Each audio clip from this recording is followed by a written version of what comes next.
Chittorgarh collectorate परिसर में घुसा खतरनाक विषैला कोबरा, मचा हड़कंप। चित्तौड़गढ़ वन्य जीव एवं पर्यावरण संरक्षण समिति के मयूर ने साहस और सूझबूझ से किया रेस्क्यू।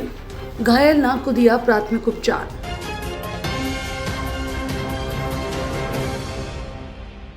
नमस्कार, मैं हूँ आरती और आप देख रहे हैं आकाशगंगा न्यूज। आइए बढ़ते हैं आज की खास खबर की ओर। जिला कलेक्टर कार्यालय स्थित रजिस्ट्रार कार्यालय में उस समय अफरा तफरी का माहौल बन गया जब कार्यालय परिसर में एक खतरनाक विषैला भारतीय कोबरा नाग दिखाई दिया।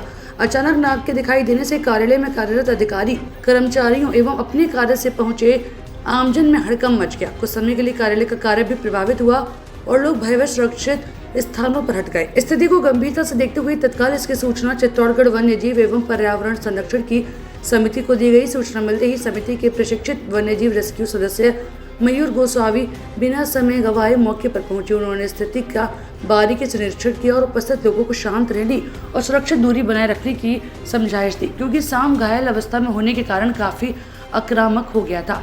इसके बाद मयूर गोस्वामी ने अत्यंत धैर्य, अनुभव और वैज्ञानिक तरीके से विषैले कोबरा को सफल और रोमांचक रेस्क्यू किया। रेस्क्यू के दौरान बड़ी संख्या में लोग घटनास्थल पर एकत्रित हुए और पूरे घटनाक्रम को उत्सुकता से देखते रहे। कुछ ही देर में नाग को सुरक्षित पकड़ लिया गया, जिसे कार्यालय परिसर में मौजूद सभी लोगों ने राहत की सांस ली। समिति की सतर्कता और त्वरित कार्रवाई के कारण किसी भी प्रकार की जनहानि अथवा अप्रिय घटना नहीं हो पाई। रेस्क्यू के दौरान निरीक्षण करने पर पाया गया कि कोबरा घायल अवस्था में था। उसके शरीर पर कई स्थानों पर चोट के निशान दिखाई दिए। समिति के सदस्यों के अनुसार प्रथम दृष्टि ऐसा प्रतीत होता था कि नाग संभवतः किसी नेवले कुत्ते के साथ संघर्ष के दौरान घायल हुआ होगा। हालांकि इसकी आधिकारिक पुष्टि नहीं की जा सकती। रेस्क्यू के तुरंत बाद समिति द्वारा नाग को वरिष्ठ पशु चिकित्सक डॉक्टर धर्मेंद्र सोन के पास ले जाया गया और आवश्यक प्राथमिक उपचार से उपलब्ध करवाया गया, जिससे उसकी स्थिति में सुधार हो सके। अब उसकी निगरानी की जाएगी और पूर्ण स्वस्थ होने के बाद वन विभाग के दिशा निर्देश के अनुसार उसे प्राकृतिक और सुरक्षित वन्य आवास में छोड़ा जाएगा। समिति ने बताया कि भारतीय कोबरा अत्यंत ही विषैला सर्प है, लेकिन सामान्य परिस्थितियों में बिना कारण मनुष्यों पर हमला नहीं करता। अधिकांश मामलों में सांप स्वयं को सुरक्षित महसूस होने या फिर छेड़खानी किए जाने पर ही बचाव की प्रतिक्रिया देते हैं। इसलिए सांप दिखाई देने पर घबराने और उसे मारने का प्रयास करने के बजाय सुरक्षित दूरी बनाए रखना और प्रशिक्षित रेस्क्यू टीम अथवा वन विभाग को सूचना देना ही सबसे सुरक्षित एवं जिम्मेदार कदम है।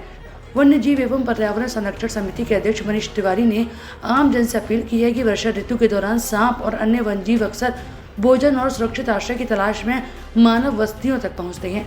ऐसे समय में धैर्य और जागरूकता का परिचय देना ही आवश्यक है। वन्य जीवों की हत्या करना न केवल पर्यावरण के लिए हानिकारक है, बल्कि यह वन्य जीव संरक्षण संबंधी कानूनों के अंतर्गत दंडनीय भी हो सकता है। तिवारी ने कहा कि सांप प्रकृति के संतुलन को बनाए रखने में अत्यंत महत्वपूर्ण भूमिका निभाते हैं।